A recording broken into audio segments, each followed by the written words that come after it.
Muito boa tarde, senhoras e senhores. É um prazer recebê-los aqui na Faculdade de Direito de Ribeirão Preto, da Universidade de São Paulo, para o primeiro seminário técnico em Direito e Gestão Pública, em Direito Municipal e Gestão Pública, no âmbito do curso de especialização em Direito Municipal, Ética e Eficiência na Efetivação dos Direitos Fundamentais. Este é o primeiro de 20 seminários técnicos que nós faremos às sextas-feiras, na parte da tarde, antes da aula do curso de especialização na sexta-feira à noite. Nós pretendemos tratar de aspectos pontuais que mereçam aprofundamento, que nós percebemos necessário nas nossas aulas.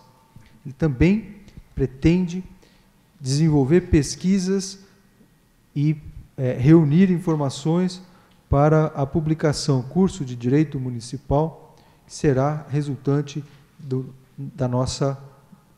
nosso curso de especialização e do qual todos os alunos do curso e eu seremos coautores. Então, quero agradecer muito a presença de todos, quero agradecer muito a presença dos conferencistas e, para a sua apresentação e a apresentação do tema desta tarde, passo a palavra ao Dr. Lucas Pereira, agradecendo especialmente pelo apoio na organização do evento. Professor Nuno, muito obrigado pelo convite para organizarmos esse evento. Boa tarde a Vossa Senhoria, boa tarde aos presentes, é uma honra tê-los aqui. Boa tarde também aos nossos conferencistas que, de primeira mão, todos eles se predisporam a comparecer e contribuir para o fomento desse debate. Bom, pessoal, nós estamos dando início, conforme o professor Nuno comentou, a essa série de seminários. E o primeiro tema, ficamos aqui, decidimos falar sobre segurança pública e o município.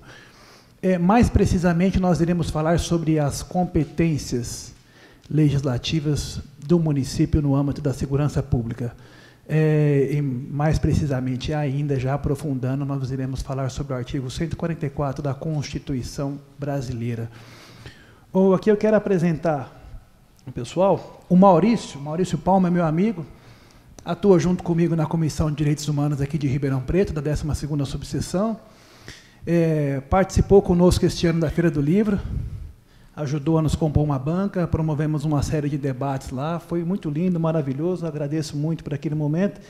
E hoje, aqui, um tanto às pressas, já no adiantado da hora, nós tivemos a infeliz notícia de que a superintendente da Guarda Municipal de Ribeirão Preto não poderia participar por conta de um motivo, de um caso fortuito, caso de força maior que aconteceu.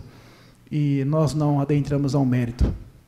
Então, já resolvi, primeira pessoa que me veio em mente, eu falei assim, vou ligar para o Maurício, porque ontem nós tivemos uma reunião da Comissão de Direitos Humanos, e ele foi o primeiro a chegar e também o primeiro a sair.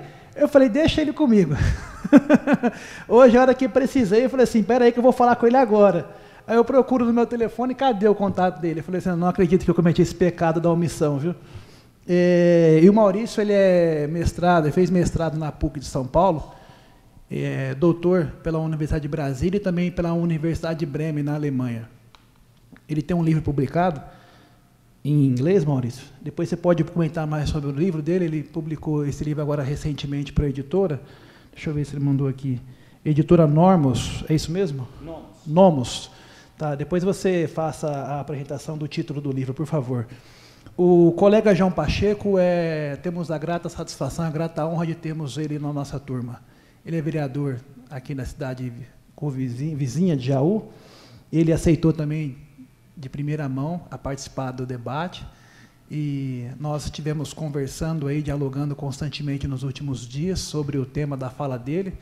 E também agradeço, viu? É uma honra tê-lo aqui conosco. E quanto ao colega Hermes, professor, mestre também em Direito, promotor aqui da cidade vizinha de Guariba, é uma honra tê-lo aqui conosco, professor. Muito obrigado por aceitar o convite e já adianta aos três, viu? Outros convites virão. Vamos dar início aqui ao tema, e quem vai falar em primeiro lugar será o João Pacheco, o nosso colega e também vereador. Ele ficou encarregado de falar a respeito da jurisprudência do Estatuto da Guarda Municipal e dessa questão da competência mesmo, propriamente dita, do município quanto à matéria da segurança pública. Ô João, eu já te passo a palavra, e aqui eu deixo já uma provocação. O professor Carlos Ari Sanfeld, professor de Direito Público, biblioteca livro obrigatório na biblioteca dos futuros publicistas aí, viu, pessoal?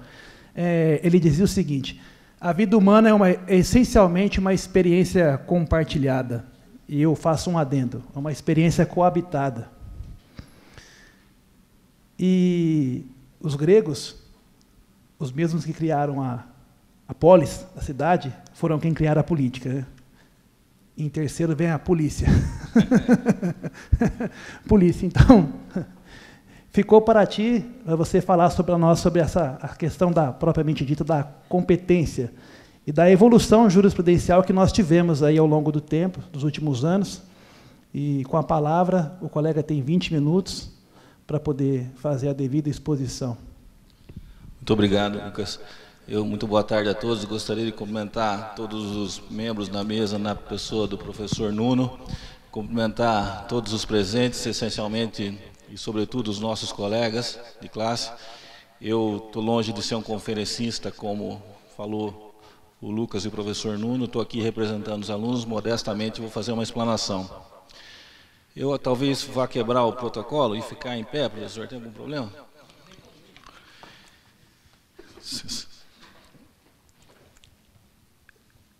O tema que nós escolhemos aqui foi a Guarda Municipal, que é também conhecida como a Guarda Civil Metropolitana. No Rio de Janeiro ela tem essa denominação.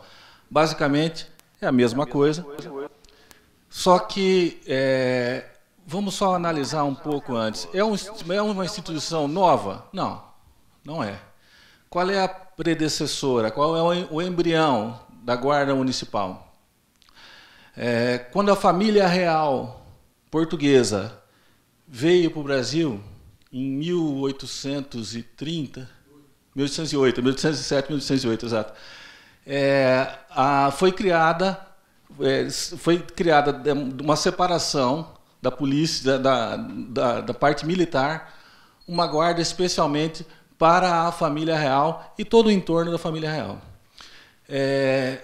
E depois tem um outro episódio, também surge isso já com o nome de Guarda Municipal, quando, em 1831, Dom Pedro I, ele deixa o trono e, sob a regência trina, surge o advento da Guarda Municipal, que fica, primeiramente, uma Guarda Nacional e depois já com o nome de Guarda Municipal. Bom, vamos lá. Quais foram as primeiras guardas municipais que surgiram? A primeira foi em Igaraçu, em Pernambuco. Depois Recife, depois começam a focar em Porto Alegre, e em seguida elas começam a ter denominações variadas, Guarda Nacional ou Guarda Municipal. Até chegar no regime militar, quando começou, em meados de 1970, em 1965, 1968 e em 1970, o regime militar, objetivando ter um poder maior sobre as forças militares, extinguiu todas as guardas municipais e a polícia militar integrou e absorveu todas elas. Ou seja, aí foi praticamente extintas as guardas municipais. Desculpa ficar de costas, senhores. Foram praticamente extintas as guardas municipais e passou a ser simplesmente só a polícia militar que ostentava esse poder de polícia. O que vai acontecer depois? Só na Constituição de 88 volta o Instituto da Guarda Municipal, no parágrafo 8º, mas com a prerrogativa, com a prerrogativa de haver a faculdade do Poder Executivo em criar ou não. Ou seja, o prefeito pode criar essa guarda, autorizada pelo artigo 8º, pelo artigo 144, parágrafo 8º. com a anuência da Câmara Municipal, a aprovação da Câmara Municipal. Pois bem, essa conceituação do artigo, existe um conceito do artigo 144 que diz que a Guarda Municipal, ela poderá, a Prefeitura, constituir guardas municipais para proteger bens, serviços e instalações. Porém, essa atribuição, ela ficou, esse termo, essa expressão, ficou reducionista, na medida em que surgiram o Estatuto, né?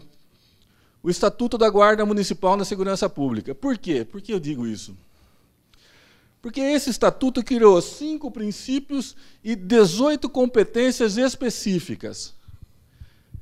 E essas competências, professor, ela tem conceituações muito amplas, e eu até chegaria a dizer abstratas, e que isso pode dar margem a várias interpretações. Então, por isso que é difícil você dizer se é constitucional ou inconstitucional. Vamos ver, sobre os princípios, até é fácil a gente entender. Eu até marquei aqui, para a gente conceituar, eu vi vários conceitos de guarda municipal. O que eu achei mais interessante foi de Osmar Ventris.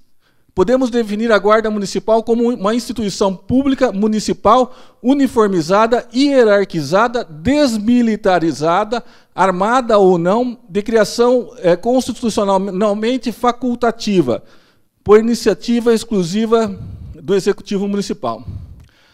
A questão para a gente, só para, como eu mencionou aqui, armado ou não, o Estatuto do Desarmamento concedeu à Guarda Municipal, em cidades com mais de 50 mil habitantes, ela pode portar arma, os policiais podem portar arma em serviço. Em cidades com mais de 500 mil habitantes ou capitais, eles podem usar em serviço e fora do período de serviço também. O que é importante, porque a gente sabe hoje como é que é difícil, como os policiais são expostos. Enfim, mas foi definido dessa forma. Com relação aos princípios que estabelece o artigo 144 do Estatuto, são princípios das guardas municipais. Veja como são amplos os princípios. Proteção dos direitos humanos fundamentais, do exercício da cidadania e das liberdades públicas. Preservação da vida, redução do sofrimento e diminuição das perdas. Patrulhamento preventivo. Tudo bem, esse é uma coisa mais específica. Compromisso com a evolução social e da comunidade. E uso progressivo da força. Aqui, justamente, é onde residem os maiores problemas e as maiores queixas e reclamações com relação ao uso da força da Guarda Municipal. Nós vamos analisar isso mais para frente. O que eu queria aqui ressaltar? Vamos olhar agora as 18 competências específicas da Guarda. Vamos lá. Zelar pelos bens e equipamentos prédios públicos do município. Esse é o início do artigo 144. Até aí não há nenhuma dificuldade, não é mesmo, professor? Prevenir e inibir pela presença, vigilância, bem como coibir infrações penais ou administrativas e atos infracionais que atentem contra bens, serviços e instalações municipais. Tudo bem, só que aqui cabe a gente fazer uma distinção. A Guarda Municipal, ela é uma polícia administrativa ou ela é uma polícia judiciária? Ela é uma polícia administrativa, porque ela não pode lavrar o boletim de ocorrência. Ela pode fazer um flagrante, conduzir a autoridade policial, conduzir ao delegado, mas ela não pode fazer mais que isso. Então, essa é uma diferença básica, que isso, até pelo que eu li aqui, não houve nenhuma evolução nesse sentido. O que pode qual que é a diferença que a gente percebe? Por exemplo, até aí você pode dizer, mas a Constituição prevê que qualquer pessoa pode dar voz de prisão a alguém que estiver em flagrante delito, sem dúvida. Só que a diferença da Guarda Municipal é o seguinte: se um guarda municipal se omitir diante de um delito, ele está prevaricando, né? Porque ele tem a obrigação de ofício de tomar essa... E o cidadão comum tem. Vamos lá, vamos andar. Atuar preventivamente e permanentemente no território do município para a proteção sistêmica da população que utiliza os bens e serviços e instalações municipais. Até aí, tudo bem. A gente acha que essa seria, ainda está vinculado ao caput do artigo 144. 4. Colaborar de forma integrada com os órgãos de segurança pública em ações conjuntas que contribuam para a paz social. Aqui você pode interpretar Polícia Federal, Polícia Rodoviária Federal, policiais civis, Polícia Militar e os bombeiros. Então, elas podem contribuir com todas essas polícias e instituições. 5. Colaborar com a pacificação de conflitos que integrantes presenciarem, atentando para o respeito aos direitos fundamentais das pessoas. O que é isso? Numa reintegração de posse, ela pode intervir, professor? A gente vê essas reintegrações de posse que tem nas cidades em São Paulo, que tem uma questão social sempre muito sensível, né? E que causa assim, tremendos conflitos, né? A guarda municipal pode intervir, ela pode ajudar? Eu compreendo que sim, e pode ser um instrumento de pacificação, inclusive. Manifestações políticas. É complicado. Por quê? Isso pode ser interpretado como uma repressão, e, em havendo repressão, pode ser confundido com partidarização, né? Pode ser vinculado, sobretudo, com quem está no governo, né? O governo enviou a guarda municipal para repelir ou inibir a manifestação. 6. Exercer as competências de trânsito que lhes forem conferidas nas vias e logradouros municipais, nos termos da Lei 9.503. Bom, Código Nacional de Trânsito. Está autorizado a fazer. Só que aí vai depender de um convênio. E o convênio, o professor Nuno explicou muito bem para a gente o que é um convênio. Convênio é quando é uma atividade delegada do Estado que ele não consegue fazer e ele faz esse convênio justamente para atingir um objetivo. Isso existiu em Jaú, existe em vários municípios. Aqui em Ribeirão Preto, o Sebastião está dizendo que existe também. A controvérsia, Sebastião. Pois não. Não pode multar. Mas vocês podem auxiliar no trânsito. Auxiliar no trânsito, dependendo de como acidente, alguma coisa, sinalizar, não vai. Sinalização de trânsito. Bom, está respondido. Vamos lá. Aí vai entrar também a atividade delegada, que nós vamos poder falar depois, que é uma atividade delegada que tem em Jaú. Jaú não tem guarda. Estou dando um exemplo de Jaú simplesmente porque eu sou vereador ali e essa é a experiência que eu tenho, né, que eu estou trazendo aqui para os meus colegas. Vamos lá. 7. Proteger o patrimônio ecológico, histórico, cultural, arquitetônico e ambiental do município, inclusive adotando medidas educativas e preventivas. Essa já é uma questão complexa. Por quê? Porque aí precisa ter um conhecimento técnico. Qual foi a forma que esses policiais entraram no serviço público, porque são servidores públicos? Qual foi o critério do concurso? Como é que você vai preservar o patrimônio arquitetônico? Tem que haver algum auxílio nesse sentido. Ecológico. Bem, mas como é que nós vamos fazer? Simplesmente uma atividade da Guarda Civil, ela está criando e ganhando uma abrangência muito grande, uma abstração que se torna difícil a execução. Em Jaú, por exemplo, nós temos uma cidade que tem 450 imóveis tombados. Quais foram os critérios para tombamento dos imóveis? Esses imóveis, claro, eles não vão emitir um parecer, sem dúvida, mas como é que eles vão saber isso? Se não houver uma orientação do Poder Executivo Municipal, eles não podem fazer. Essa é uma atribuição que não pode ser delegada efetivamente assim, simplesmente se criar através de uma lei. Tem que haver um acompanhamento, tem que haver uma orientação para que eles possam saber como conduzir e como fazer isso. O patrimônio público é um bem do cidadão? Sem dúvida que é. sem dúvida, que é o Ministério Público, também é detentor dos direitos de preservação. Mas como é que eles vão sair? O sujeito está demolindo uma casa no centro da cidade, o que a Guarda Municipal vai fazer? Como é que ele vai saber? Se aquele imóvel pertence ao rol de imóveis preserváveis, ou que tenha restrição histórica. Uma Guarda Civil, uma Guarda Metropolitana? É necessário que haja um pouco mais de estudo nesse sentido. Cooperar com os demais órgãos de defesa civil em suas atividades. No caso aqui, interagir com o outro, né? 9º. Interagir com a sociedade civil para a discussão de soluções de problemas e projetos voltados à melhoria das condições de segurança das comunidades. Participar de conselhos municipais. É uma das prerrogativas? Sim. Mas como isso vai ser feito? Né? Eu acho que essas competências elas ganharam uma dimensão muito grande. Eu não estou querendo aqui emitir o meu juízo de valor em relação a isso. Só estou emitindo a dificuldade que pode haver para que todas essas competências específicas sejam efetivamente observadas pela Guarda Civil Metropolitana ou pela Guarda Municipal, como queiram chamar. Vamos lá. Passando rapidamente para a gente. Estabelecer parcerias com órgãos estaduais da União ou municípios vizinhos, por meio de celebração de convênios. Isso já foi praticamente dito, né?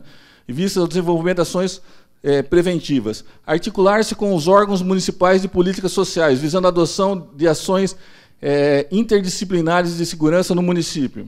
Tudo bem, também até aqui sem nenhum problema.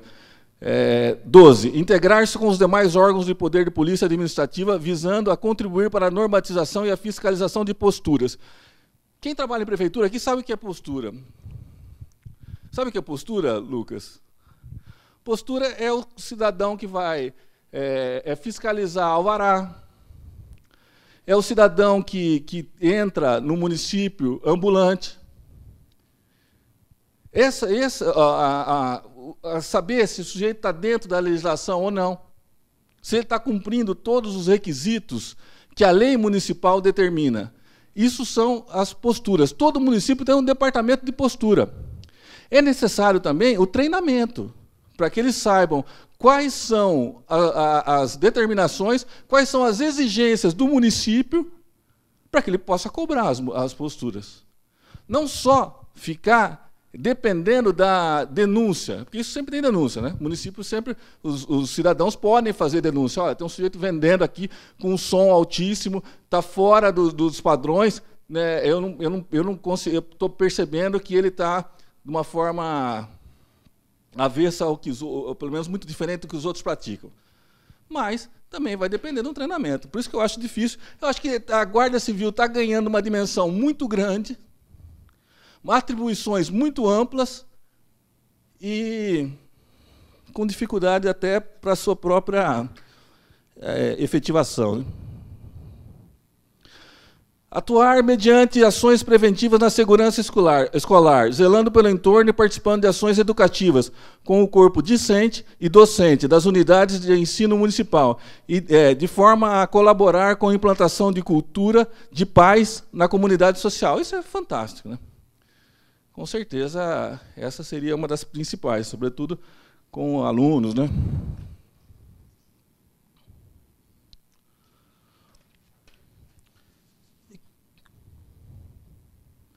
Só vou ler isso aqui, para a gente depois avançar. Eu só queria colocar... essa última, eu queria só colocar esse parágrafo para a gente poder concluir. No exercício de suas competências, a Guarda Municipal poderá colaborar ou atuar conjuntamente com órgãos de segurança pública da União, dos Estados e do Distrito Federal ou de congêneres de municípios vizinhos, e nas hipóteses previstas nos incisos 8 e 9 deste artigo, diante do comparecimento ao órgão descrito nos incisos do caput. Ou seja, nós passamos só rapidamente sobre todas essas competências. São várias competências, como pudemos analisar.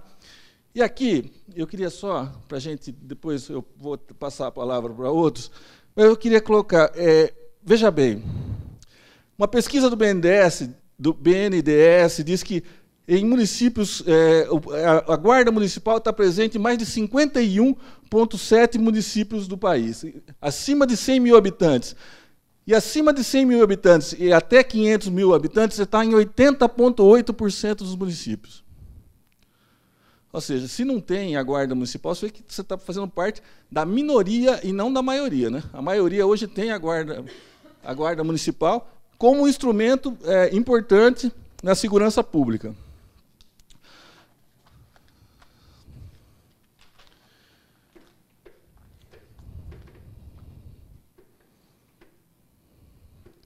Porte de arma, já falei, as atribuições já falamos também. Natureza eminentemente civil.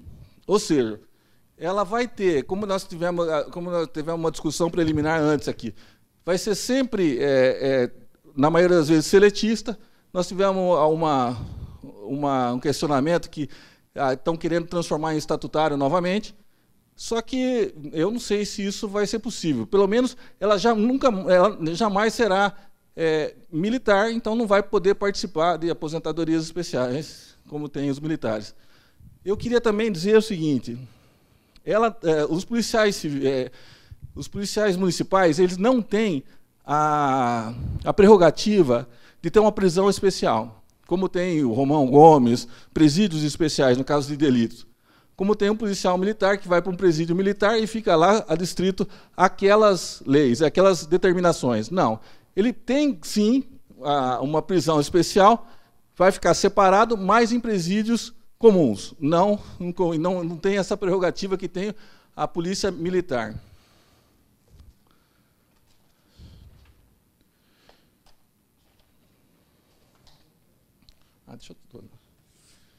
Queria só colocar aqui, uma jurisprudência que eu achei do Rio Grande do Sul, que eu achei interessante. Aqui, ó. A lei orgânica do município pode ampliar a competência definida no artigo 147 da Constituição Federal e aumentar a competência da polícia municipal? O que vocês acham? Então, essa é a grande questão. E o Ministério Público do Rio Grande do Sul, segundo o Ministério Público do Rio Grande do Sul, isso não é possível. Entre os municípios estabelecidos que devem ser observados obrigatoriamente pelos Estados-membros e municípios, por conta de absorção compulsória, está atinente às funções específicas da Guarda Municipal, artigo 144, parágrafo 8 da Constituição Federal, que são deveres números clausos, e não permitem liberdade criadora aos legisladores infraconstitucionais das esferas parciais da Federação. Ou seja, o Ministério Público entende que não é possível, e essas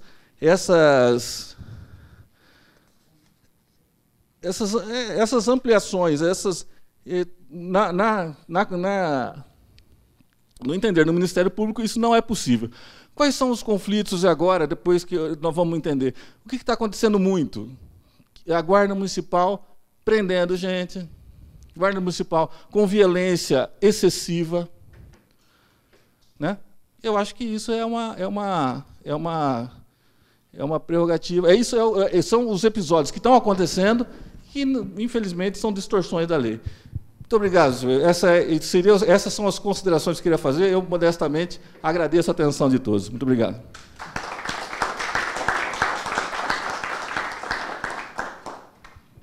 Muito obrigado, João. Antes de passar a palavra ao colega Palma, faço ali um agradecimento, porque o colega não teve tempo de preparar a fala dele. Falei com ele, era 2 horas da tarde, a palestra era às 4 horas. Ele estava de viagem para Altinópolis por um compromisso. Ele adiou o compromisso para segunda-feira e confirmou a presença aqui. Então, mais uma vez, eu agradeço. O colega João Pacheco comentou aqui a referente a esse imbróglio que nós temos referente a essas competências, mas quem vai falar mais sobre isso será o nosso colega Hermes. Eu só queria deixar a provocação, porque ele fez citação de um julgado do Supremo, e o julgado é o RE 846-854, de relatoria do ministro Fux. Esse RE, ele aprofundou um pouco mais os debates que ocorreram dentro do mandado de injunção 670, que o Supremo também debateu uns anos atrás.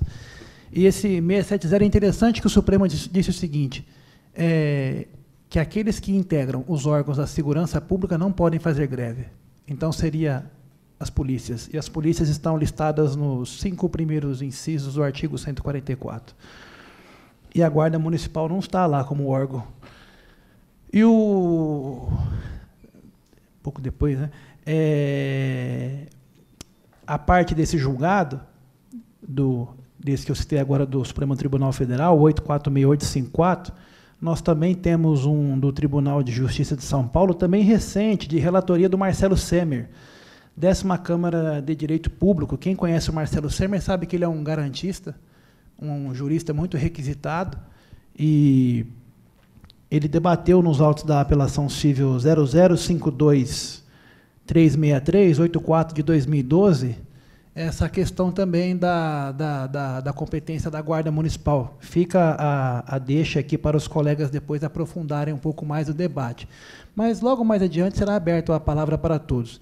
O Maurício, o colega ficou responsável por falar sobre a humanização e a militarização da Guarda Municipal.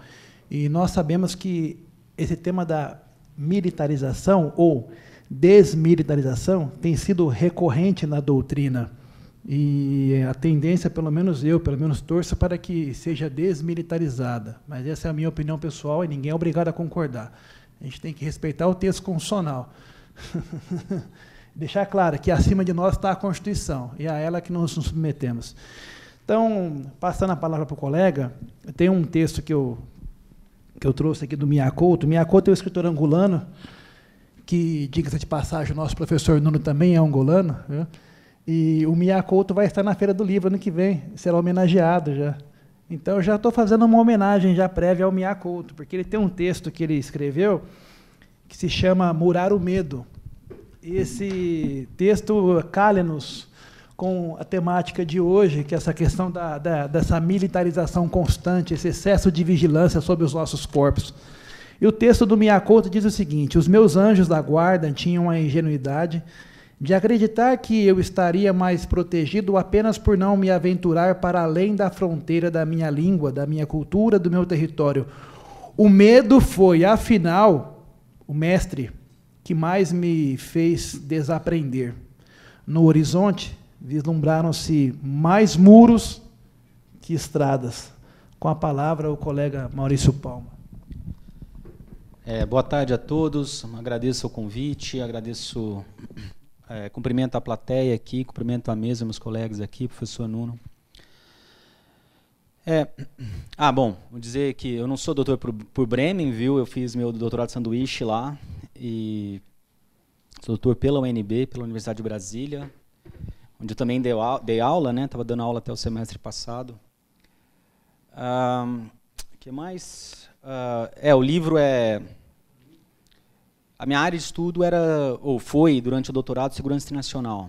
Então, eu fiz o meu trabalho sobre o Conselho de Segurança da ONU e a relação do Conselho com as cortes internacionais, e também explorei um pouco os movimentos sociais ali, e depois, no livro que saiu, é uma exploração da tese, vamos dizer assim, que eu falo sobre o Conselho de Segurança da ONU e sobre a relação dele com movimentos sociais especiais, ONGs. Eu não sei que não tem, talvez, tanta...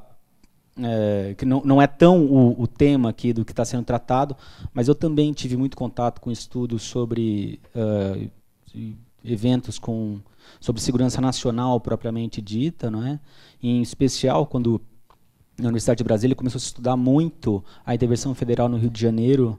Então eu pude acompanhar isso com colegas muito próximos e vou tentar passar alguma coisa do que eu sei sobre isso para vocês de uma forma um pouco realmente assim não tão preparada, né? Geralmente eu preparo um PowerPoint, eu adoro PowerPoint, a plateia odeia, mas eu preparo o PowerPoint e sigo o meu PowerPoint porque me ajuda bastante a poder falar os pontos que eu já tinha preparado, né?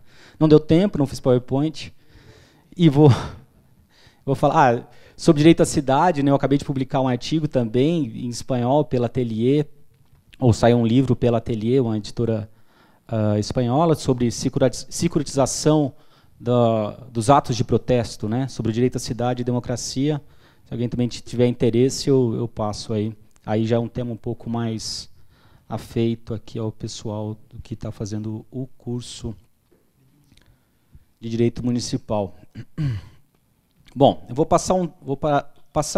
vou tratar primeiro de um panorama sobre a situação brasileira, e depois eu vou falar um pouco de segurança pública, depois eu vou falar sobre municípios, e no fim eu vou falar um pouco sobre guarda municipal. Ok? É muito bom que a gente tenha já desenvolvido e vai desenvolver mais as atribuições constitucionais do artigo 144. Ok? Bom, o panorama do Brasil é o seguinte. A gente está num país, não só agora, mas centenário, com uma grande desigualdade social. Né? A gente sabe disso, a gente tem uma população riquíssima e uma população paupérrima. Isso não é de agora, isso vem desde a fundação do Brasil, Brasil colônia e depois Brasil império. A gente tem um país que se desenvolve como república há muito pouco tempo. A gente foi o último país a abolir a escravidão, a gente tem um racismo estrutural muito grande ainda. A gente tem grandes problemas relacionados à discriminação contra pessoas gays, né, contra o público LGBT, contra mulheres em geral. A violência contra a mulher e contra esse público é alarmante no Brasil. A gente tem, eu posso dizer também, uma democracia extremamente recente no Brasil. É muito interessante quando, até né, na atividade docente, como o pessoal acha que a gente tem, e achava mais ainda antes, né, que a gente tem uma estrutura democrática bastante consolidada, quando isso está muito longe de ser verdade. Se a gente for pensar nos votos dos analfabetos, a gente está falando da primeira vez que a gente tem uma Constituição realmente democrática. Ele já vem de 88, tem 31 anos, né? Já fez, né? Fez agora, no começo de outubro, né? 10 de outubro, é isso? Acho que 10 de outubro, né? 5 de outubro. E a gente está falando de algo muito, muito recente. 30 anos é muito pouco. A gente tem estruturas, vamos dizer assim, sociais bastante ainda dependentes, tanto da ditadura militar, mas antes também da ditadura militar. A gente teve pouquíssimos períodos democráticos, mesmo se a gente considerar 46, ok?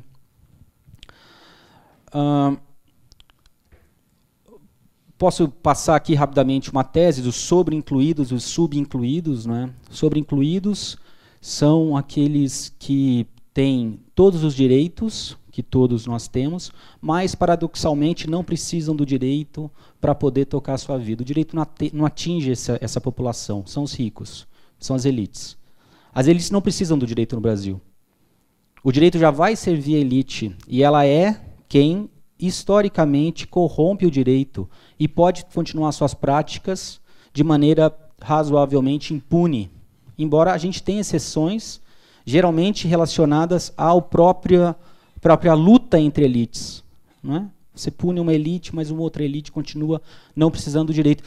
De outro lado, você tem os subincluídos, que é essa população marginalizada, que não tem os direitos mais básicos e mais necessários. Né?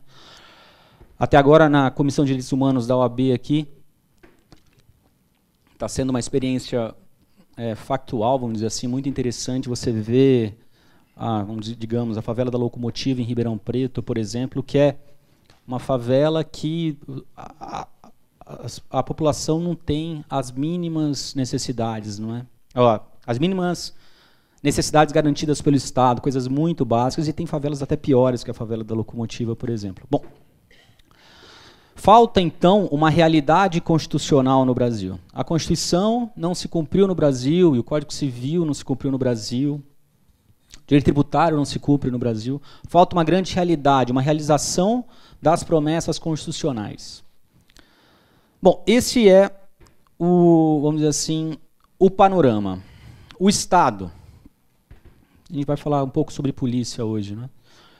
O Estado teria como função, não é, como obrigação, em primeiro lugar, respeitar a lei. E cumprir a lei, cumprir as suas atribuições.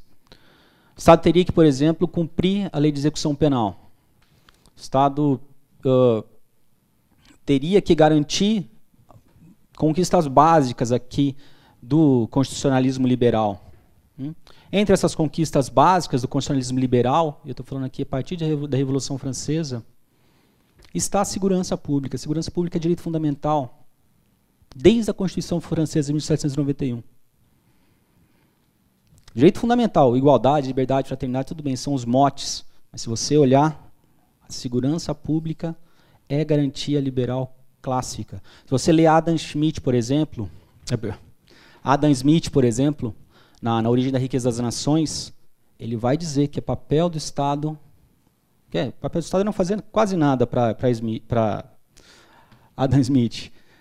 Mas uma das coisas básicas que um liberal como esse diz é a garantia da segurança da população pelo Estado, além também da educação pública aqui, né?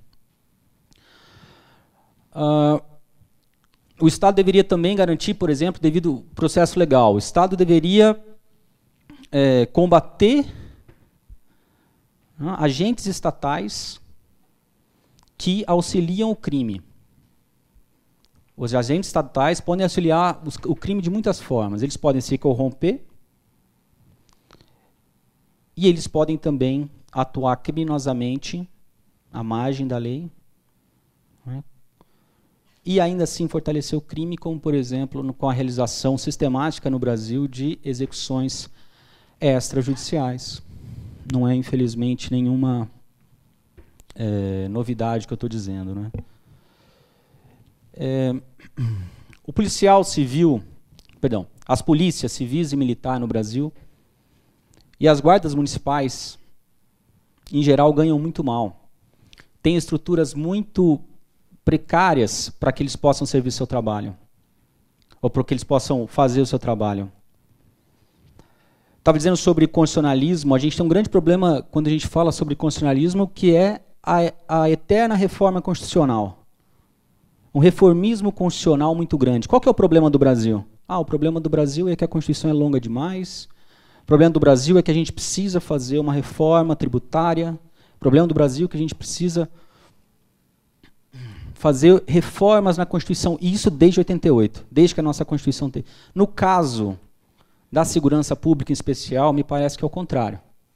Eu acho que a segurança pública não foi devidamente trabalhada na Constituição Federal. É o contrário. Aqui, na área da segurança pública, existe uma grande inércia, na verdade, do poder estatal para fazer com que as polícias se transformem e consigam garantir a segurança pública para a população. Não é? Eu acho que aqui entra a militarização.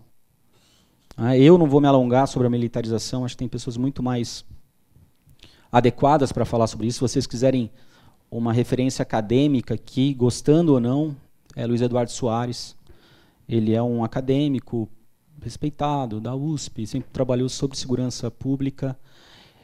Muita gente não lê Luiz Eduardo Soares, porque ele também foi ligado ao PT, ele foi ligado trabalhou no começo do governo Lula. Publicou um livro agora, né, sobre desmilitarização da polícia, mas ele é um velho, vamos dizer assim, defensor dessa tese e de outras sobre segurança pública, não é? Um policial militar ganha mal, ele não tem estrutura para trabalhar. Você tem um grande problema no Brasil, um problema histórico, né? Em primeiro lugar, o policial militar é o que é mais cobrado por todos. Quando você pensa em segurança pública, ou quando a população, de forma geral, quando os jornais pensam em segurança pública, o primeiro que eles vão, eu ia falar açoitar, o que eles vão procurar é o policial militar, é a polícia militar. A polícia militar não pode investigar, no entanto. Não tem poder de investigação. É a jabuticaba brasileira. O policial militar só pode prender em flagrante delito. E isso tem a ver aqui com a aplicação da lei de drogas. É por isso que a lei de drogas é tão aplicada. É uma das razões, né? É uma resposta que o policial militar pode dar à população. Você prende em flagrante, né, o pessoal que está, enfim, incorrendo nos crimes relacionados à lei, ou aos crimes relacionados à droga, ao tráfico de drogas.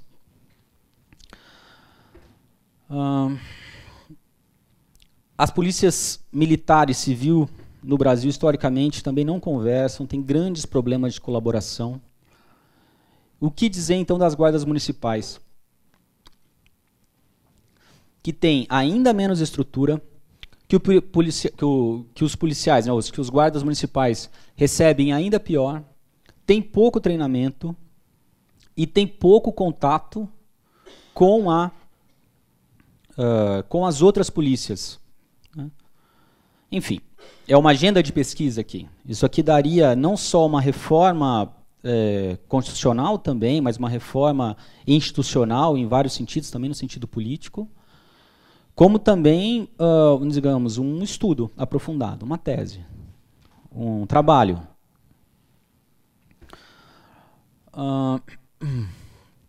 Então, para resumir aqui, é uma negligência do poder público, uma acomodação do poder público, de quem faz o desenho institucional. Eu sou, enfim, eu sou contra o neoinstitucionalismo, né, mas nesse caso, o neoinstitucionalismo é uma corrente da ciência política que vai analisar fundamentalmente os marcos institucionais de cada lugar, não é, de vários âmbitos aí da política, para mostrar como isso funciona, como não funciona. Eu acho um pouco reducionista essa visão, mas aqui no caso, essa falta de cuidado com o desenho institucional, tanto da polícia militar, fundamentalmente, mas também da relação e de interação entre as polícias, é dos maiores problemas que nós encontramos na área de segurança pública. E é uma coisa meio doida, assim, porque não funciona há muito tempo, e a resposta que o poder público dá, e que a gente vê crescer no Brasil nos últimos anos, é uma responsabilização pessoal dos criminosos. Você não tem condições estruturais, você não tem um aparato policial, condições estruturais para a polícia, você não dá condições estruturais para a população, e ainda assim a população se move numa política de vingança contra os criminosos que cometeram um crime. Infelizmente, a resposta política é seguir uma política de vingança. E não uma mudança do desenho institucional, uma mudança das atribuições e das funções policiais. Bom, meu tempo está acabando. Eu falo bastante, eu ia falar um pouco sobre cidade, eu ia mostrar um pouco sobre o que é o direito à cidade, eu ia falar um pouco sobre Lefebvre, tenho certeza que vocês estão estudando alguma coisa em relação a isso, né? Dizer que a luta pelo espaço público é um dos problemas básicos da democracia, que as nossas cidades se construíram, e aqui Ribeirão é um grande exemplo. Tem esse, como chama esse bairro do lado do Olhos d'Água, para baixo, eu não sei como é o nome. Pode ser. Os condomínios de Bonfim Paulista, por exemplo, eles se constituem de forma a separar a elite, não é, da população. Isso, da população mais pobre. Isso é bem claro. Eu acho uma grande pena. Eu acho que o Ribeirão tem uma população que poderia ter uma cidade muito melhor e falta um planejamento urbano. É por isso que eu quis trazer um pouco, pelo menos, essa pauta, e depois eu vou falar sobre a Guarda Municipal. Infelizmente, quando você faz, como fizeram nesse bairro, que eu esqueci o nome, mas pode ser também nos condomínios ali em Balfim. O Jardim Canadá é um absurdo, né? Eles fecharam o espaço público, mas isso é outra coisa. Você faz uma série de condomínios um atrás do outro, seguidos apenas por um muro. Vocês já passaram assim? Já viram? Só tem muro. Não tem nenhum sentido você andar sozinho ali. A população não tem motivo nenhum para andar naquela região. E, ao mesmo tempo, é considerado uma região segura. É uma região extremamente erma, é extremamente inseguro à noite se transitar ali. A cidade, aqui tem a ver com direito à cidade, aqui tem a ver com planejamento urbano, deve se construir de uma forma em que as pessoas possam ocupar os espaços públicos. E isso é básico para garantir a segurança. É um grande paradoxo que a gente vê em Ribeirão, e eu acho uma grande pena, na verdade, sendo nascido aqui, crescido aqui não, mas sendo nascido aqui, tendo morado aqui muito tempo. É uma cidade que tinha muita coisa para alterar completamente. Eu já morei em outras cidades também brasileiras, já morei fora também, e nem sempre tem assim. As áreas mais inseguras são, vamos dizer assim, obviamente, se encontram nas periferias da cidade e as elites se encastelam em outras partes. Não é? Enfim, eu acho uma grande pena também, eu acho que isso gera uma perda de qualidade muito grande de vida, inclusive para as elites. Estou querendo dizer que a municipalidade é bastante importante para a garantia da segurança também. É a municipalidade quem vai ordenar o solo, né, que vai dispor sobre a ordenação do solo, sobre como você vai ocupar o solo dessa cidade. É a municipalidade que vai dizer se o cara vai ter que viajar, 2h30 para chegar até o trabalho ou não. Tem pessoas em Ribeirão, vocês sabem melhor que eu, que levam 1h30, 2 horas para chegar no trabalho. Por quê? Não é uma pessoa. Todo mundo mora muito longe dos centros mais ricos onde vão trabalhar. É a municipalidade que vai garantir, por exemplo, uma iluminação pública adequada. E é a municipalidade que vai dizer se você vai permitir a construção de uma área imensa, só de muros, tendo um shopping no meio, vamos dizer, e não dá equipamentos públicos, ou oportunidade de ter equipamentos públicos e privados para a população. A segurança pública, eu tinha mais coisa para falar. A segurança pública é um tema muito complexo. É um dos temas mais complexos que a gente tem. Um problema complexo só se resolve através de soluções complexas. Se você tiver uma solução simples para um problema complexo, ela provavelmente vai estar errada. Muito provavelmente vai estar errada. Problema complexo como esse não se resolve matando todo mundo. Não se resolve jogando uma bomba atômica. Não se resolve. Problema como esse exige soluções muitíssimos complexas. O Brasil tem mais ou menos 5.500 municípios. Como estava dizendo, tem guardas civis municipais. Elas têm um papel bastante importante. Ela tem uma capacidade de se tornar mais importante ainda. A Guarda Civil Municipal, por ter uma capilaridade muito grande e por ter contato com a população e por ter contato com as regiões mais afetadas pelo crime, é a mais capaz de atuar preventivamente, em coordenação, obviamente, com as polícias militares e civil. É ela quem pode mapear da melhor forma onde o crime acontece. É a Guarda Civil Municipal que pode auxiliar a... Acho que acabou meu tempo, né? Que pode auxiliar a população que está sendo atingida pela violência, porque, ao contrário do que se parece, os mais atingidos pela violência estão na periferia, não estão nas regiões mais ricas, de forma nenhuma. Ainda, né, o município, de forma geral, poderia desenvolver estratégias para que os espaços urbanos, além de mais bem ordenados, pudessem ser também mais adequados em termos estruturais para a população mais pobre. A valorização, então, das áreas periféricas mais pobres é responsabilidade do município e é premissa básica para você garantir uma segurança pública mais ampla e muito mais efetiva, não é? E, por fim, e aqui tem a ver com a Guarda Municipal novamente, não é?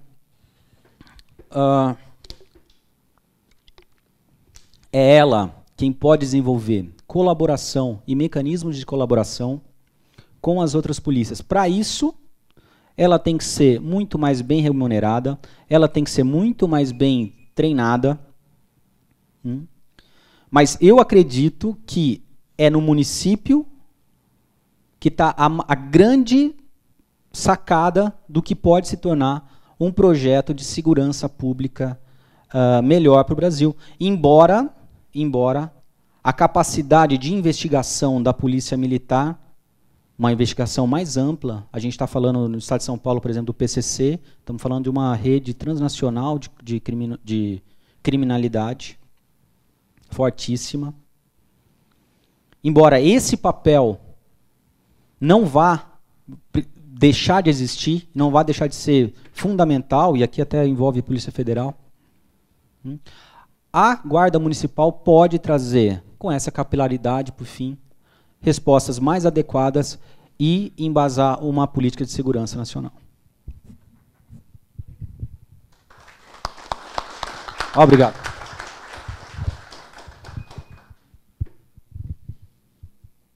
Doutor Hermes, ainda dando continuidade, o colega Maurício me fez lembrar de um personagem literário que muito tem a ver com esse tema de hoje, que é o Visconde de Medrado. Quem conhece o Visconde de Medrado, personagem do Ítalo Calvino na obra Visconde Partida ao Meio? Eu costumo dizer que, em história, os historiadores registram o grito dos vencedores, e a literatura registra o grito dos vencidos. E nessa obra do Ítalo Calvino, italiano, ele diz o seguinte, só uma síntese, que o Visconde foi à guerra, e quando ele chegou à guerra, ele foi atingido por um foguete. Então ele retorna à terra dele. Só que quando ele retorna só a metade dele, e a metade que retorna, pasmem, é a metade mal, a metade péssima. E a metade boa ficou na guerra. Pois bem, depois de um bom tempo, essa metade boa retorna ao corpo dele. O problema é que, quando ela retorna, já muito tarde, a parte da metade mal que havia ficado nele prevaleceu. E essa metade mal, quando ele chega na cidade dele, de retorno, ele só promove maldades. Todo tipo de maldade. Mas por que eu estou dizendo isso? Por que eu estou lembrando do Calvino? Porque aqui, em alusão à literatura dentro do direito, calhou para o colega falar sobre essa temática final, que é a segurança propriamente dita, mesmo aqui a competência da Guarda Municipal. E o que acontece? A Constituição, lá no 144, ela elenca 5 incisos e fala quais são os órgãos da segurança pública.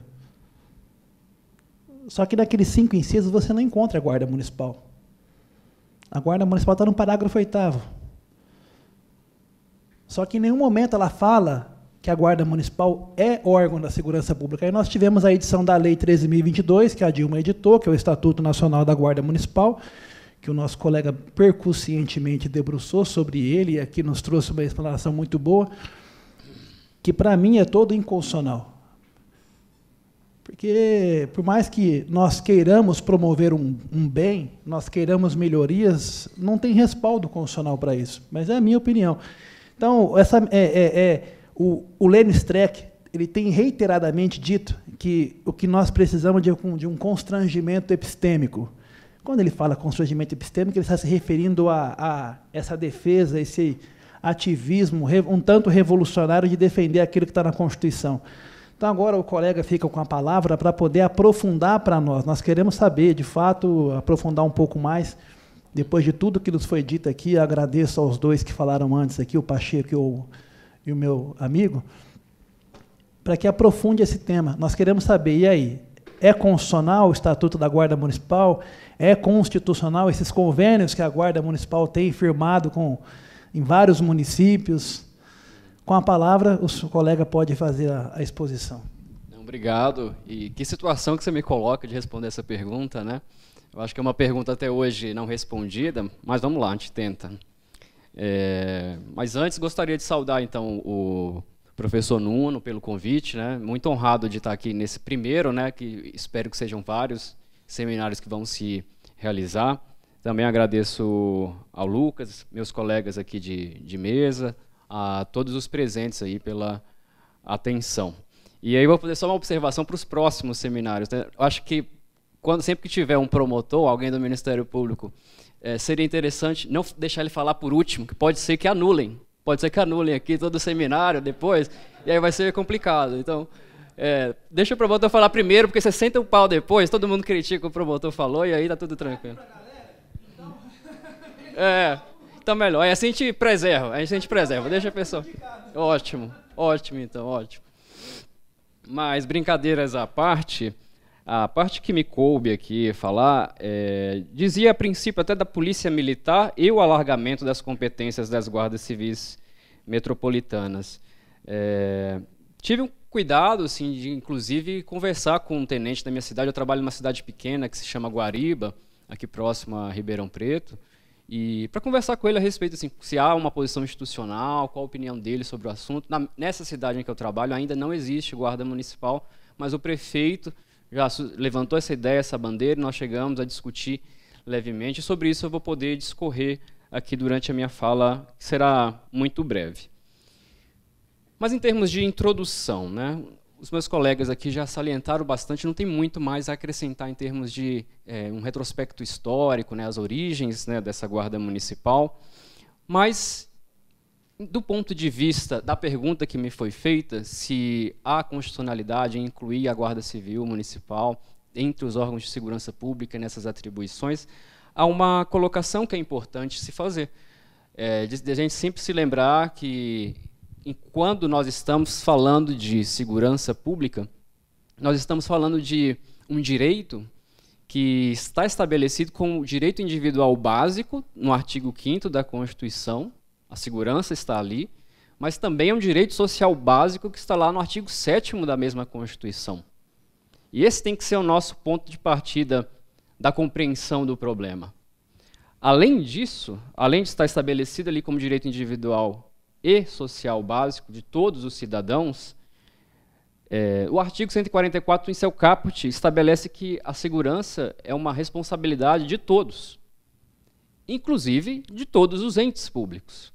Essa que eu entendo que deve ser a diretriz interpretativa que deve guiar todos os outros dispositivos. Nós estamos falando de segurança pública, direito individual e coletivo, responsabilidade de todos e dever do Estado. Assim como meu colega aqui disse, voltando até mesmo antes de Adam Smith, o Estado, o professor Nuno pode até me afirmar com mais propriedade do que eu, o Estado surge para a defesa e a preservação da segurança interna dos seus cidadãos e contra ataques externos de inimigos. O Estado surge por isso. Essa é a razão da existência enquanto Estado e uma organização política ter surgido em algum momento da nossa história enquanto sociedade. Hoje, esse Estado consegue garantir esses direitos individuais sociais básicos, que é a razão dele ter surgido em algum ponto da nossa evolução histórica? Ele consegue fazer isso? Partindo desses pressupostos, como então a gente deve interpretar esse parágrafo 8º, que estabelece: os municípios poderão constituir guardas municipais destinados a quê? A proteção de seus bens, serviços e instalações. E guardem bem, e essa aqui para mim é a locução mais importante, né? Destinada à proteção dos seus bens, serviços e instalações. Seus de quem? Né? Do município. Conforme dispuser a lei. Esse é o dispositivo em questão, né? Como foi pontuado aqui. Qual é a interpretação quais são as interpretações possíveis, né? Já que nós somos operadores do direito, quais são as interpretações possíveis? Nós podemos ter uma interpretação restritiva, como o colega aqui mencionou, ou nós podemos ter uma interpretação finalística, teleológica, numa tentativa de compatibilizar todos esses dispositivos constitucionais e até mesmo todas as normas existentes do nosso ordenamento jurídico. Então, uma breve passada sobre o que aconteceu em termos legislativos a partir desse dispositivo constitucional.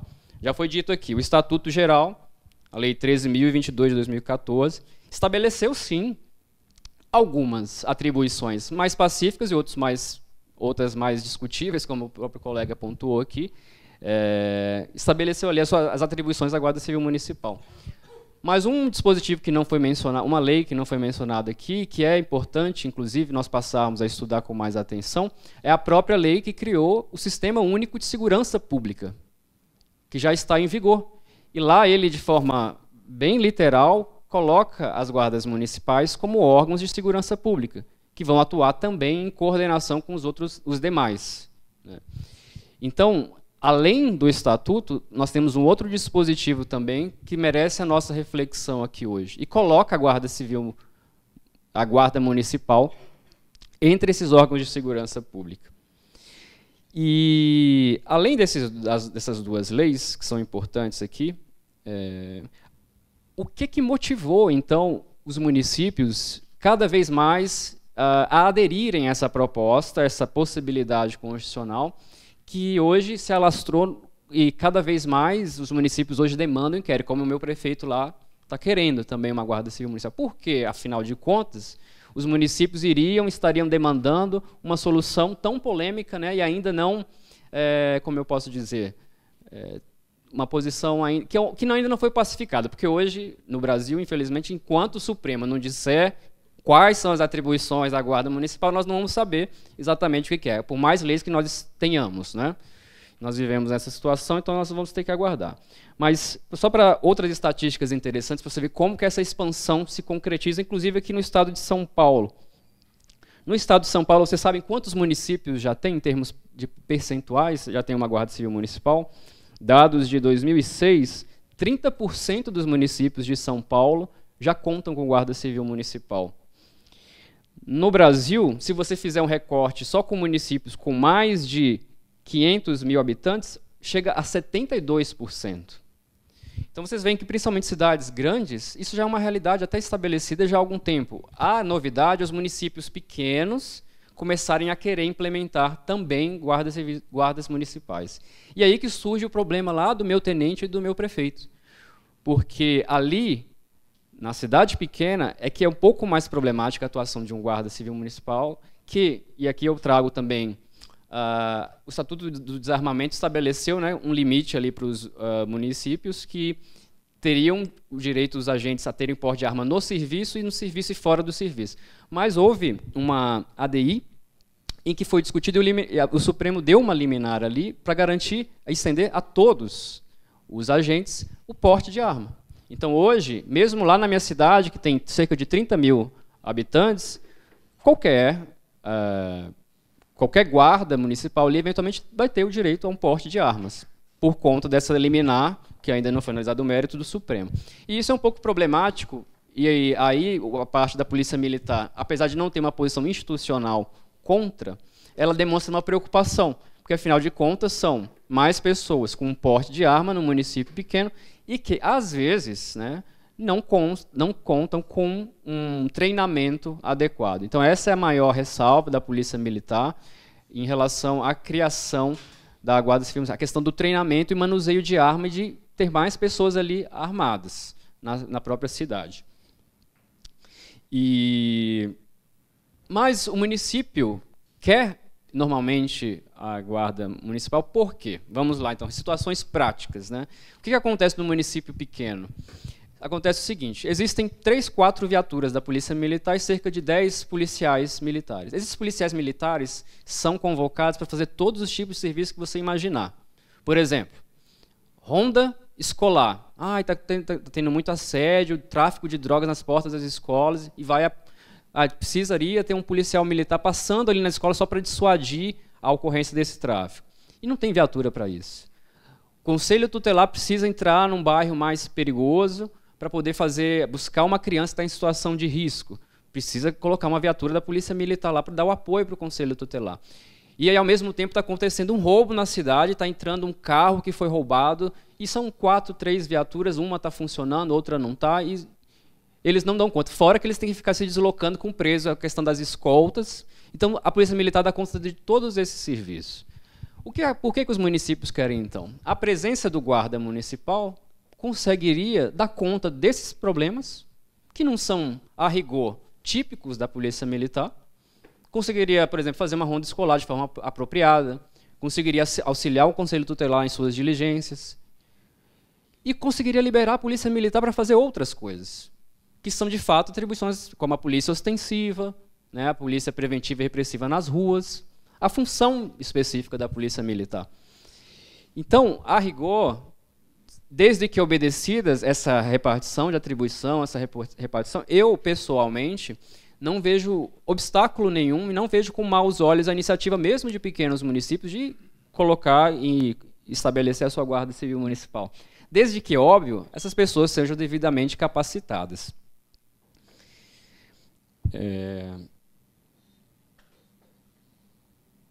Em termos de jurisprudência, eu posso trazer duas aqui interessantes. Uma já foi mencionada rapidamente, mas como foi até inclusive já mencionado aqui, qualquer pessoa, né, é capaz, constitucionalmente, fazer um flagrante, né, prender alguém em flagrante de delito. Então, é uma possibilidade de qualquer cidadão. Então, o STJ garante que qualquer Guarda Civil Municipal também possa efetuar prisões em flagrante delito, de qualquer natureza. E aqui é a questão. Como qualquer pessoa consegue fazer, o raciocínio do STJ é esse. O Guarda Civil Municipal também pode. E alguns municípios aqui do estado de São Paulo, esqueci agora a fonte, mas foi feita uma pesquisa, alguns municípios do estado de São Paulo, cerca de 50% dos flagrantes já são feitos pela Guarda Municipal. Metade dos flagrantes. Isso pode ser problematizado, se pode ser questionado, mas não deixa de ser um fato ilustrativo de algum grau de efetividade. Nós não podemos concluir a partir disso que sejam boas prisões, mas que há, sim, um trabalho sendo feito ali de auxílio nessas situações. Um roubo deixa de ser praticado e se transforma numa tentativa de roubo porque um Guarda Civil Municipal estava ali próximo. Simples assim. A presença de uma pessoa a mais, com certo poder, de exercer um poder de polícia, muitas das vezes armados, tem um poder de intimidação prevenindo a ocorrência do crime e, no caso da ocorrência do crime, de reação. E, supostamente, uma reação mais treinada, mais qualificada do que um indivíduo, um cidadão qualquer. Então, não vejo com maus olhos, inclusive do ponto de vista institucional, a partilha de poder. Pelo contrário, eu acho que quanto mais pulverizado o poder é, quanto mais as atribuições são compartilhadas por entes, desde que haja uma coordenação mínima, eu acho melhor, do meu ponto de vista. Curiosamente, a minha opinião não é compartilhada com o próprio Ministério Público, que eu pertenço, né? Há um recurso extraordinário que eu queria que quem tivesse interesse anotasse, que é o 608.588. Por que eu chamo a atenção para esse recurso especial? Porque ele provavelmente vai ser o leading case que vai determinar as atribuições da Guarda Municipal. E por que eu digo isso? Porque ele é o único que foi afetado com repercussão geral pelo Supremo. Embora não haja nenhuma decisão, nem liminar e de mérito ali se questionou, se eu não me engano, as atribuições da Guarda Civil, da Guarda Municipal de São Paulo. Exatamente. Então, esse provavelmente será o leading case em que o Supremo vai dizer, e ele, que vai dar a resposta que você quer, não vai ser eu, ele vai dizer, pode isso, pode aquilo, e nós vamos ter que acatar aquela posição que eventualmente vier a ser firmada ali. Mas por que eu trouxe esse leading case? Além de ser importante nós acompanharmos, porque ele dará a conclusão dessa pergunta que foi feita, ali o Ministério Público de São Paulo já ofereceu a sua manifestação e ele se manifestou contra a questão da ampliação desses poderes, né? Ou seja, o Ministério Público de São Paulo tem uma posição institucional de uma interpretação restritiva desse dispositivo que eu mencionei no início. Por quê? Segundo o Ministério Público de São Paulo, haveria ali uma sobreposição de atribuição com a própria Polícia Militar. E, em razão disso, isso ofenderia não só a Constituição Federal, como a própria Constituição do Estado de São Paulo. Então, haveria um óbice jurídico, inclusive, para essa ampliação e essa atuação em coordenação e em auxílio com as forças tradicionais de segurança pública, né, a Polícia Militar e a Polícia Civil. Então, o MP de São Paulo tem uma posição institucional contrária à ampliação.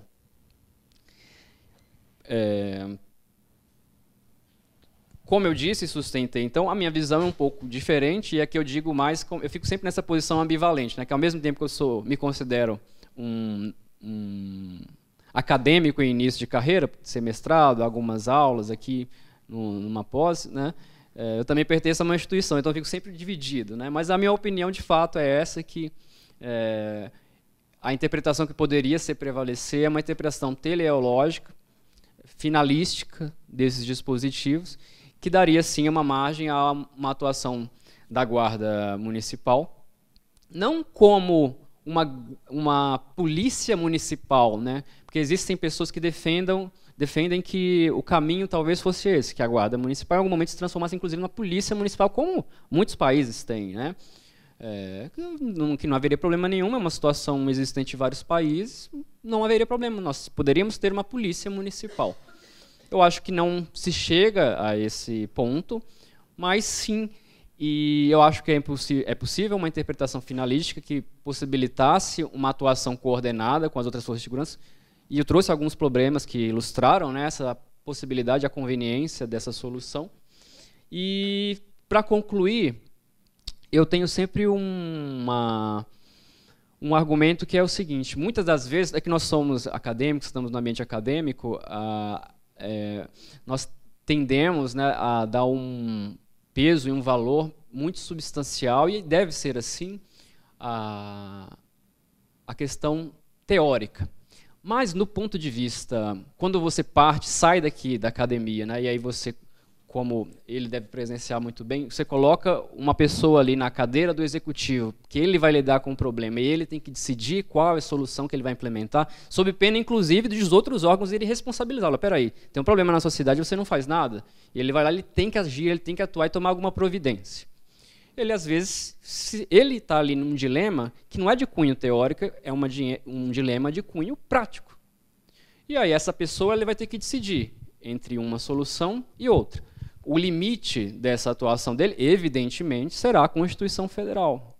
Nós temos essa peculiaridade, quem diz o que a Constituição é hoje no Brasil vai ter que ser o Supremo. Então nós temos que aguardar, o que inclusive gera esse temor dos agentes políticos, assim, espera aí, eu não vou fazer nada agora, porque eu não sei se... Imagina a situação de um prefeito criar uma guarda municipal com uma finalidade, contratar vários servidores públicos, né, comprometer o orçamento dele, para daqui 10 meses o Supremo falar, não pode.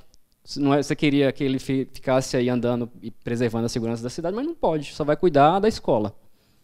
Né?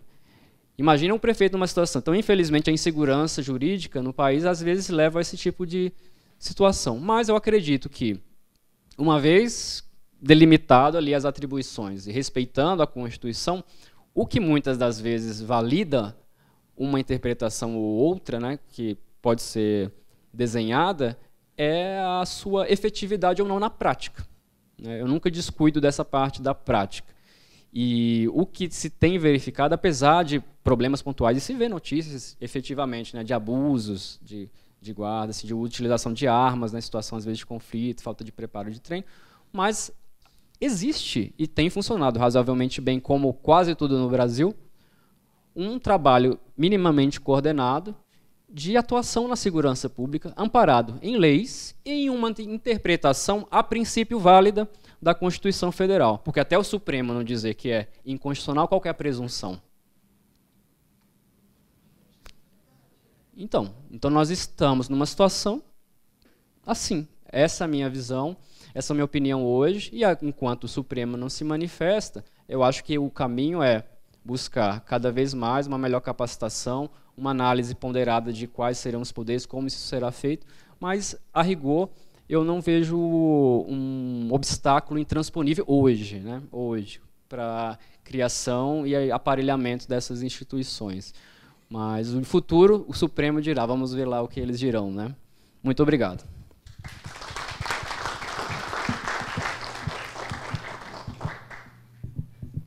Dando continuidade, nós iremos abrir as perguntas. Aqueles que quiserem fazer pergunta, levantem a mão, por favor.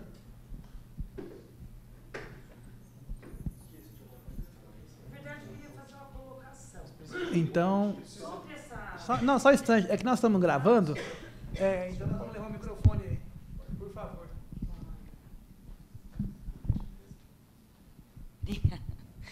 Sobre o terceiro palestrante.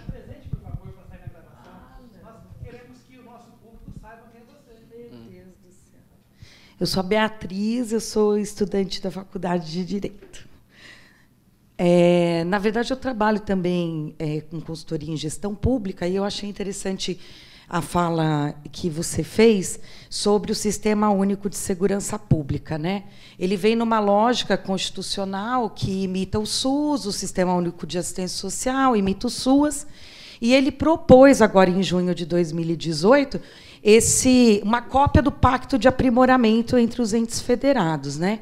Quando o doutor disse que a gente nem sabe se ele vai ser colocado em prática ou não, e quais são as atribuições que ele fala, realmente ele está muito vago, porque ele fala em implantar uma política nacional, né, de segurança pública, dizendo que vai integrar todos os sistemas, fora os que a gente já conhece, que é a Polícia Civil, Militar, Corpo de Bombeiros, Polícia Federal, mas também os agentes penitenciários e as guardas municipais. Mas ele diz que é um pacto de 10 anos, quer dizer, decenal, né? Não regulamentado ainda, por isso que não tem essas atribuições. E o pior, ele fala que a federação, quer dizer, a União, ela vai disciplinar, né, normativas apenas para que a gente diminua o índice de letalidade, quer dizer, de morte, e apenas para que a gente capacite as guardas municipais e, para tanto, vai firmar um contrato de gestão. Quer dizer, como que é uma política pública institucionalizada? Não é. Como que ela é um cofinanciamento entre União, Estados e municípios? Não é. Como que ela deixa de manter, por exemplo, institucionalizado a competência dos estados e municípios em relação às polícias? Não deixa. Então, ela é mais um sistema feito para inglês ver, né, que a gente fala aqui no Brasil, bem assim, mal falado, porque o colega lá ele faz citações literárias, né, eu não consigo fazer.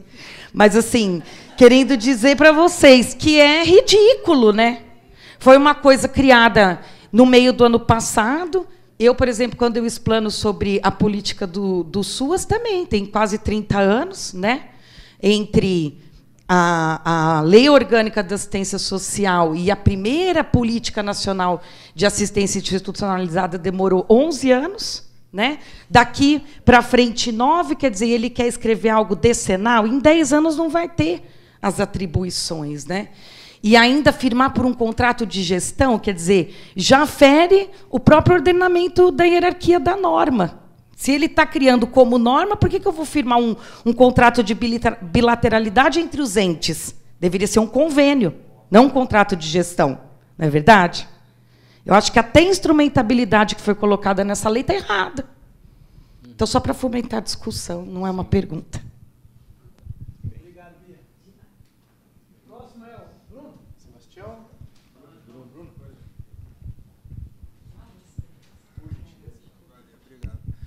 Boa tarde, sou o Bruno. Né? Queria agradecer a presença de todos, a palestra, né? Foi de grande valia. Eu queria assim, fazer uma provocação um pouco para vocês. Eu gostei muito da palestra, do posicionamento do Lucas, né? Em relação ao que ele falou, que eu conheço duas realidades. Né? Eu morei no Rio de Janeiro, na capital, e lá existe uma cultura de que o crime organizado e o Estado eles não se entendem. Então, existe uma guerra constante no Rio de Janeiro. E foi buscado algumas alternativas. Tentou-se falar sobre o porte de arma para a Guarda Municipal no Rio de Janeiro, que foi uma coisa que foi afastada, né, em relação ao que o Lucas falou.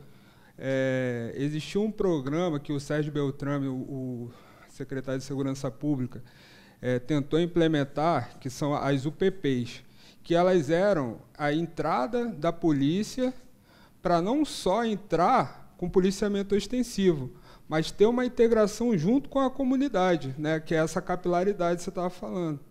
E o Beltrame ele não conseguiu implementar esse projeto. Era um projeto maravilhoso. Né? Teve a crise fiscal e teve o problema da corrupção também dentro do Rio de Janeiro. Porque ele batia muito nessa tecla, que o Estado, né, ele precisa estar integrado na sociedade. E as favelas no Rio de Janeiro, elas são marginalizadas, como as periferias, né? Mas elas são muito marginalizadas, a ponto de se entender que elas não fazem parte da cidade. Né? Teve prefeito até que quis pintar a parede para botar bonitinho e não ver o que tinha lá dentro. Né? E, de outro lado, eu vim morar agora no interior de São Paulo, uma cidade em que se diz que é seguro, né? Que há segurança. a guarda municipal lá é armada, né? É uma guarda armada. Só que quando você pergunta assim, se tiver algum furto, algum roubo, alguma coisa, a gente pergunta lá para o crime organizado que eles resolvem rapidinho, porque eles não querem que a polícia entre de forma extensiva aqui dentro.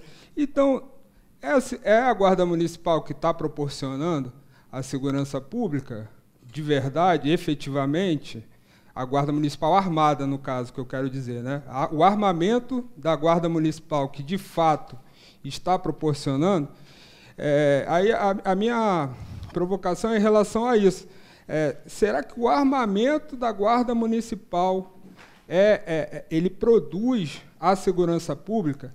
Porque certa vez eu participei de um seminário também sobre segurança pública e teve uma discussão sobre como é difícil a gente definir o que é segurança pública, porque muitas pessoas entendem segurança como uma sensação, né?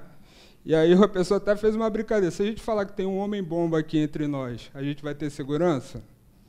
Né? Só que a segurança pública, na verdade, seria, né, entre uma definição assim que ficou mais aceita, seria permitir o usufruto dos direitos e garantias fundamentais, né?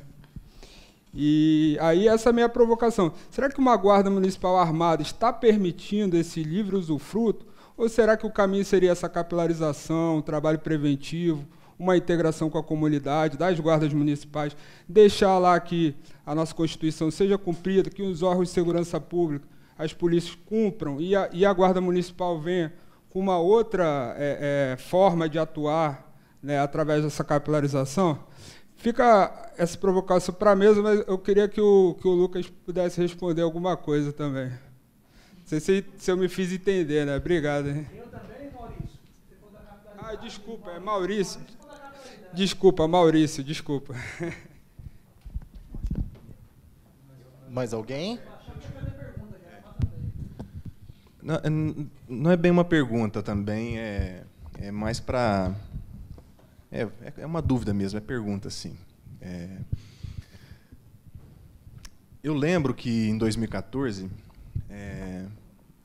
na ocasião, eu fazia um mestrado em educação em espaço de privação de liberdade, né? Era essa a temática. E naquela ocasião, a gente viu publicado, aí, salvo engano, pelo Ministério da Justiça, parâmetros curriculares para a formação aí de todo o sistema de segurança pública. Eu lembro que aí, né, 2 anos depois, a gente concluiu o mestrado, enfim, a gente trabalhou um pouco essa normativa, mas muito pouco, e agora ela me ocorreu, porque eu lembro que ela, assim, claro que a gente não estudou toda ela, muito, muito grande, e aí eu queria perguntar para a mesa, em geral, quem puder contribuir, até vou pesquisar depois sobre o assunto, porque eu acho que tem a ver. E eu queria saber se a gente consegue fazer uma relação dessa normativa que tentava, via formação dos agentes de segurança pública, propor uma unidade e dentro ali do seu currículo, né, de todo o sistema de segurança pública, atividades e ações que fomentassem uma espécie de desmilitarização. Então, eu gostaria de saber se depois eu não vi mais também, não tive mais notícia desses parâmetros curriculares aí para o sistema de segurança pública nacional. E eu me lembro de ter visto, né, a Guarda Municipal sendo incluída lá nesse material. E aí, com essa problemática aí de ser constitucional ou não, me ocorreu agora nesse momento. E eu acho interessante a gente, de repente, retomar esse material para ver se ele está válido, se o sistema adotou essa política de formação dos agentes de segurança pública. Mais uma provocação e uma dúvida que me veio. Muito obrigado.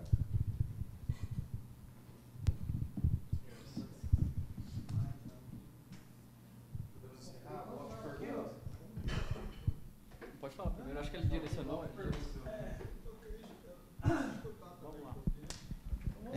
Sobre a capilaridade, você está certo, acho que as UPPs com o Beltrame foram a grande tentativa e de muito sucesso no começo que fez com que a polícia ficasse mais perto do morro. Eu acho que isso tem a ver, de novo, com planejamento urbano, isso tem a ver com direito à cidade. O Rio de Janeiro não é o exemplo, não é o único exemplo no Brasil, mas o exemplo que pelo menos mais midiático do Brasil, não é?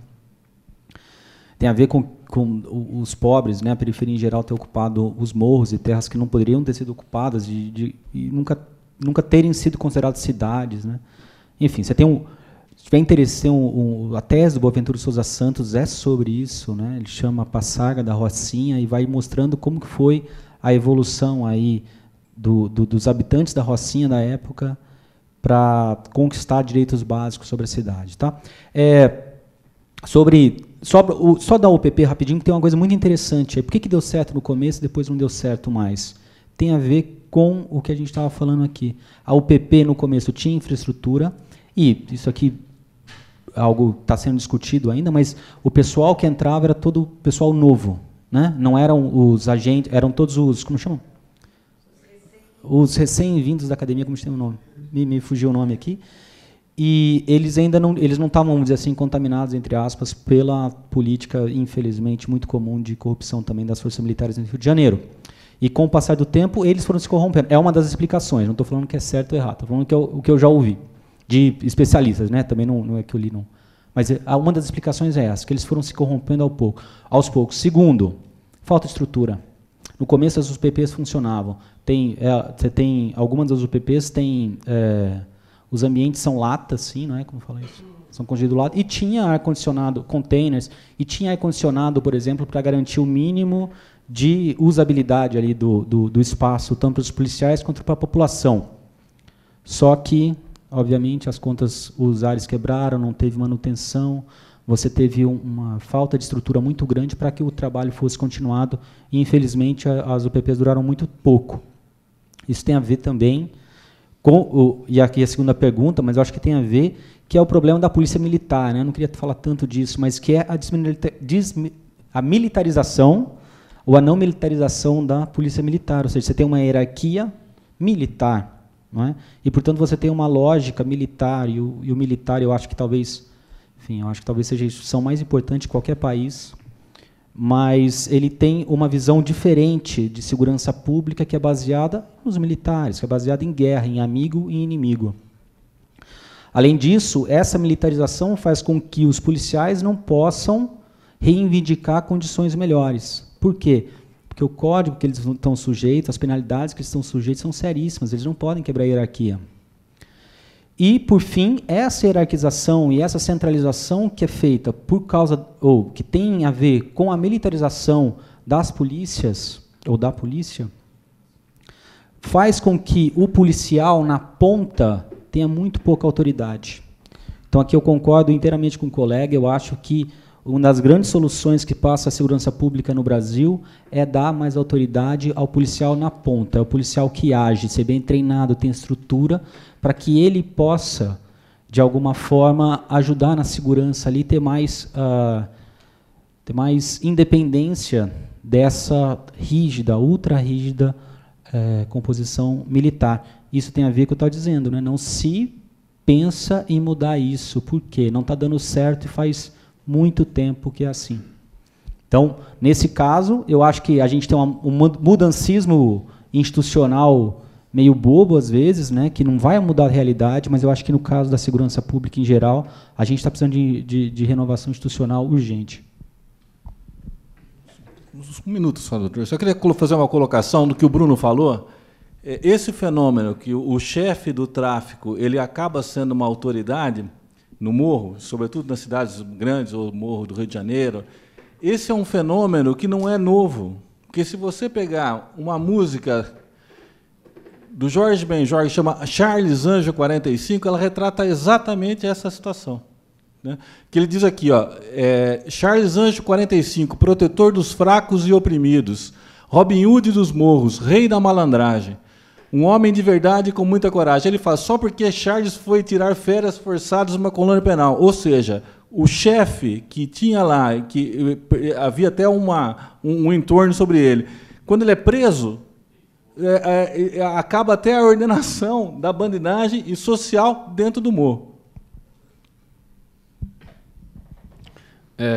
Bem, Acho que é uma questão bem polêmica, acho que renderia só um debate inteiro, né? Aqui, provavelmente, a questão da militarização ou não, a questão do armamento ou não ser conveniente ou não ser. Mas uma coisa eu posso estabelecer do que você tinha falado, né? Eu acho que não é possível estabelecer nenhum efeito positivo ou negativo em termos de segurança pública da atuação das guardas municipais ante uma falta de ausência de dados, né? Assim, eu gosto muito de trabalhar assim com base em algum tipo de evidência, né? Eu posso apresentar bons argumentos, né, a favor ou contra, mas eu não consigo hoje, por exemplo, estabelecer que, por exemplo, a queda dos índices de morte violenta generalizada no Brasil ou no estado de São Paulo aconteceram por conta de um aumento das guardas que aconteceu também aqui no estado de São Paulo.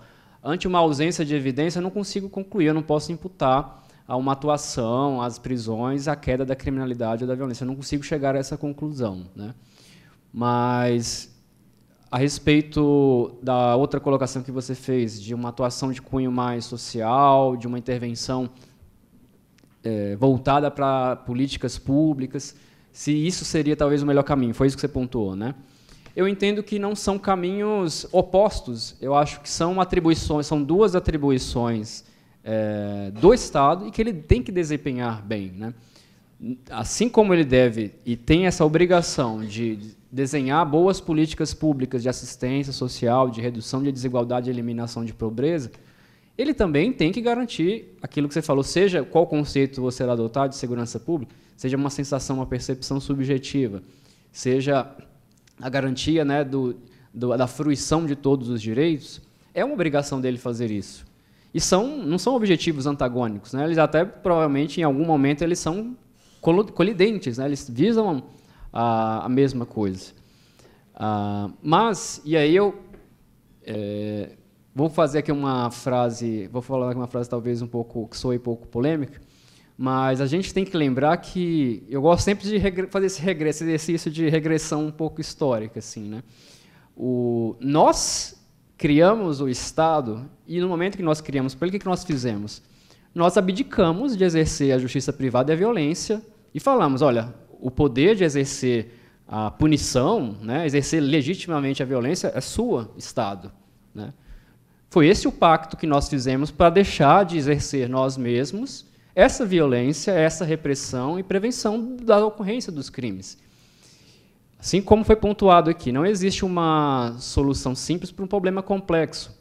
E não tem problema a gente enxergar a questão nos seus vários nuances que existem, né?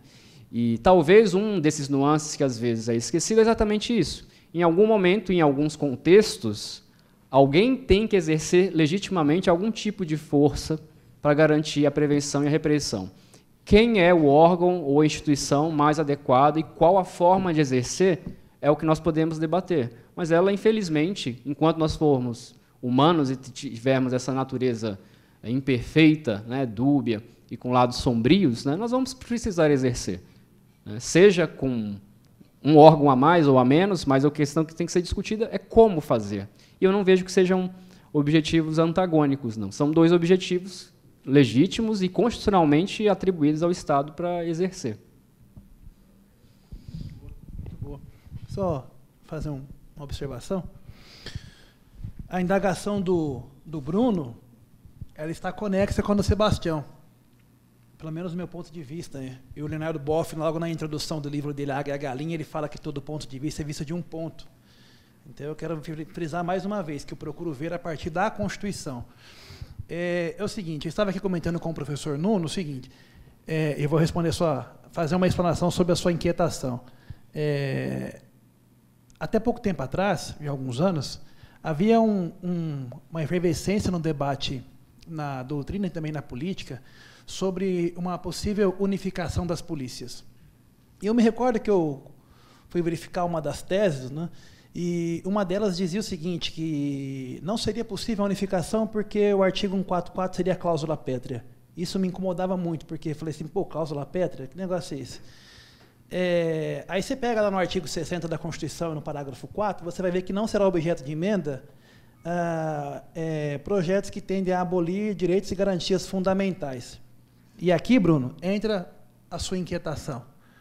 Se nós entendemos que segurança é um direito, é uma conquista liberal, como um colega bem observou aqui, está no caput do artigo 5º, então segurança pública também seria impossível de nós fazermos essa unificação, dentro dessa exegese que eu estou fazendo. Tá? Pegar o artigo 144, levá-lo em conexão, lá com o caput do artigo 5º e falar, ó, segurança pública também é um direito fundamental. Só que eu parto do seguinte pressuposto, viu? Eu parto do seguinte, enquanto esse populismo que o colega bem enfatizou, Hermes, e o também enfatizou, né? Não, você bem enfatizou bastante, é o seguinte,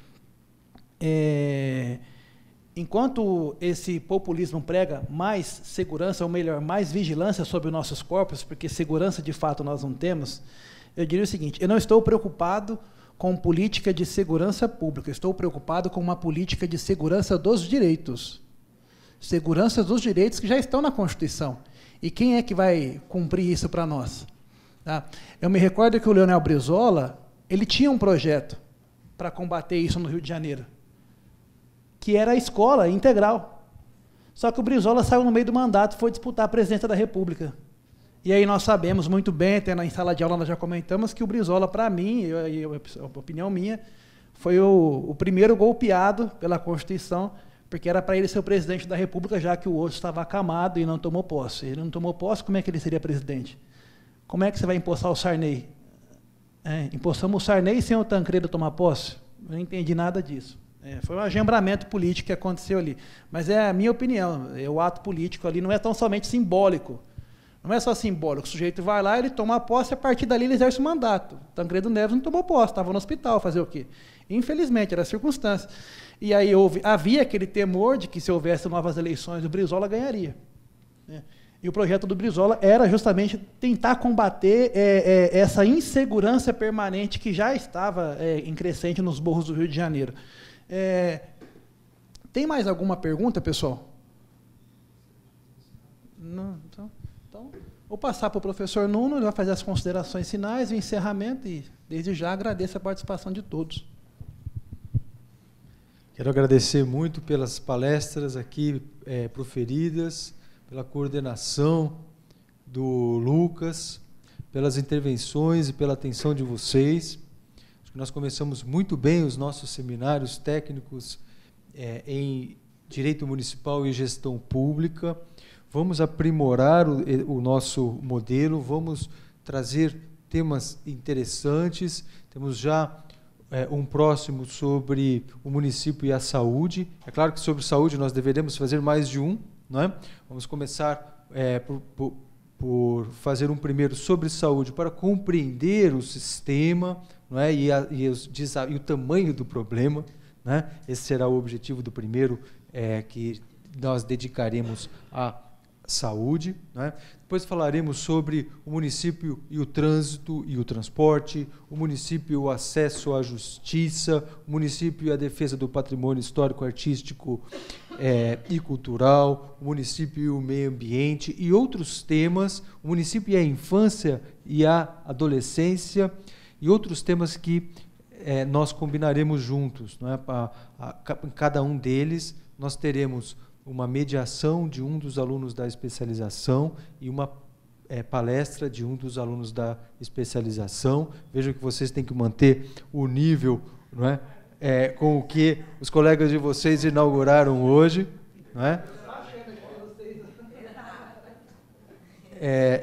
Quero mais uma vez parabenizá-los. Temos muito orgulho da qualidade desta turma de Direito Municipal. São alunos que têm conhecimento, que colocam numa situação delicada qualquer professor que entra nessa sala de aula, porque é uma turma que conhece o assunto, não é? Então, isso está sendo muito estimulante. Nós esperamos poder produzir muito conhecimento a partir desse nosso diálogo. Para cada uma destes nossos seminários técnicos, nós produziremos um dossiê, um pequeno livro digital que contará com a transcrição das palestras feitas. Depois os senhores receberão esse documento para revisão, tá bom? E aprovação para publicação, e vários anexos com textos de lei, com textos de pareceres, jurisprudências, com modelos de projetos de lei para